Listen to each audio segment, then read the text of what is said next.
What's up? Welcome back. I'm John Stark from BackTheMovieGuy.com, your favorite blind film critic, and For Your Consideration season has made my life. Thank you. I love this. It's Sony Pictures Classics submitted for my consideration, Oh Hi, which I did not get to see in theaters, and I cannot find available on a video on demand platform with audio description. But it has a track for because my FYC actually had audio description. I am pleased as punch. So, what is Oh Hi? Who's in it? Molly Gordon, Logan Lerman, Geraldine Viswanathan, and a fourth guy who I feel like it's the first film that I've ever seen him in, so I did not. I know I've seen Geraldine Viswanathan other things before, but I don't remember what they are. But this is not the first time where I've seen her name.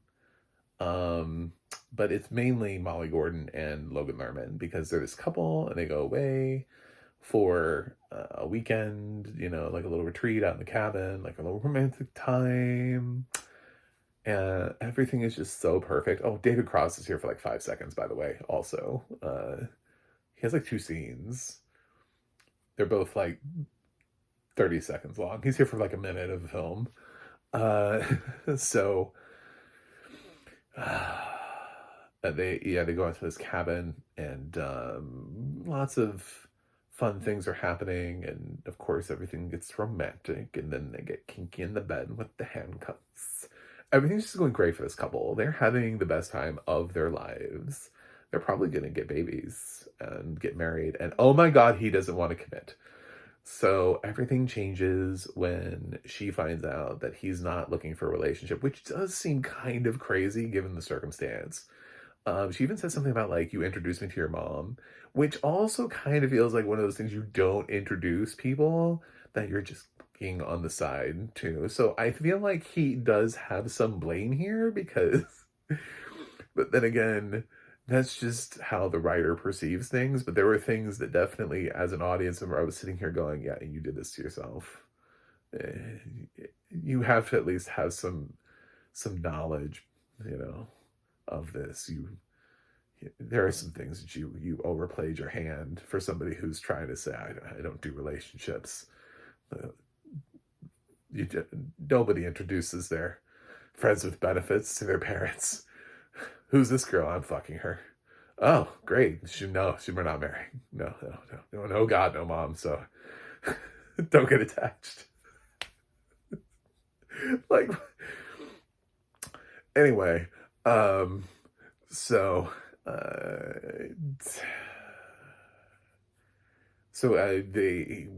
he makes this confession while handcuffed to the bed. He stays handcuffed to the bed, and it becomes a comedy of errors as they try to figure out how to,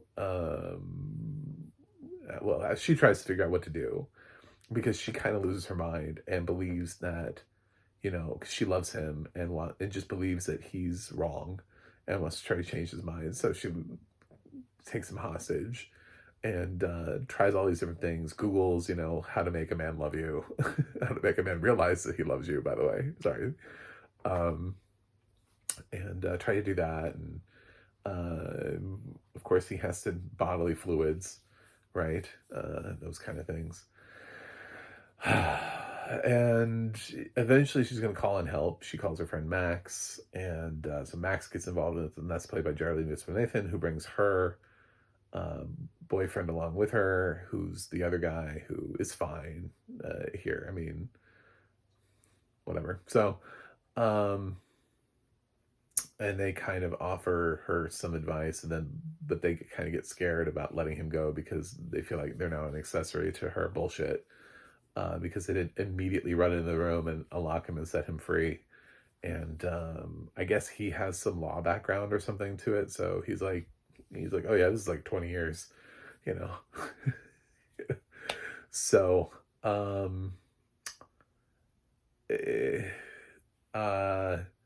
but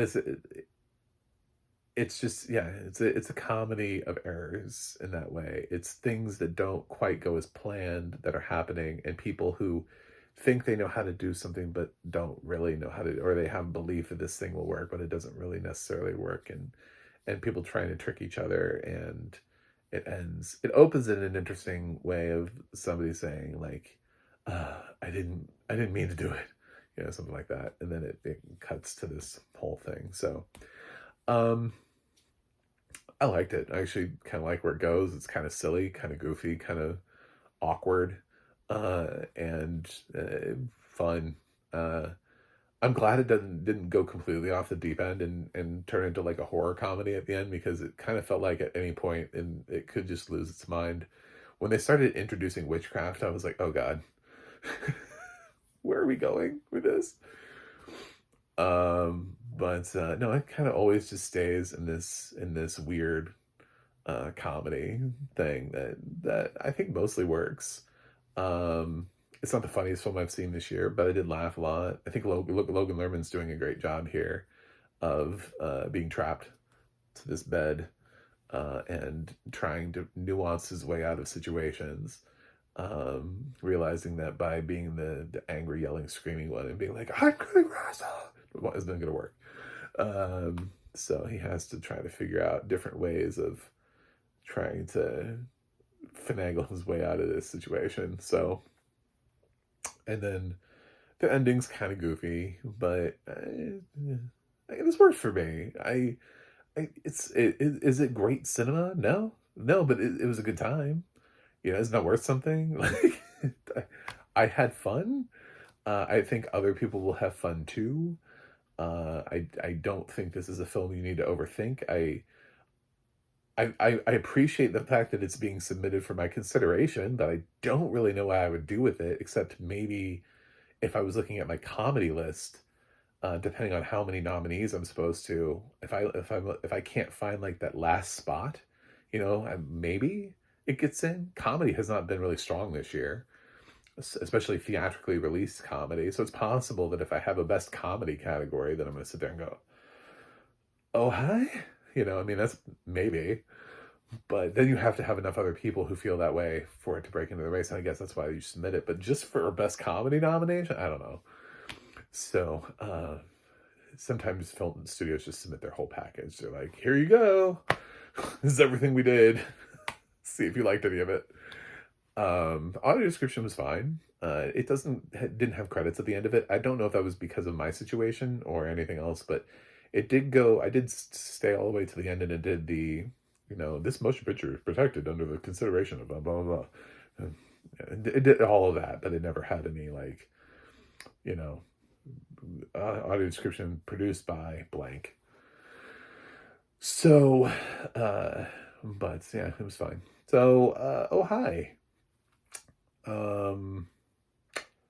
Yeah, I think this is a good film. Maybe not a great one, but a good one. I'm gonna give it a 6.8 out of 10. So check it out if you feel like it's on your path, and if you get to see it with audio description, great. Don't overthink it. It's one of those films too where even I was thinking, I was like, I don't know. I don't know about this movie, but it's lighthearted and fun in its approach and goofy, and it's not trying to be like like an overly smart treatise, you know. I think it's just trying to be what it is, which is like an indie rom-com with some quirky vibes, which is it successfully does. Maybe not as well as like Materialists, but at some level this functionally works for my money anyway. So that's it. Thanks for watching. Thanks for subscribing, and I'll see you guys on the other side.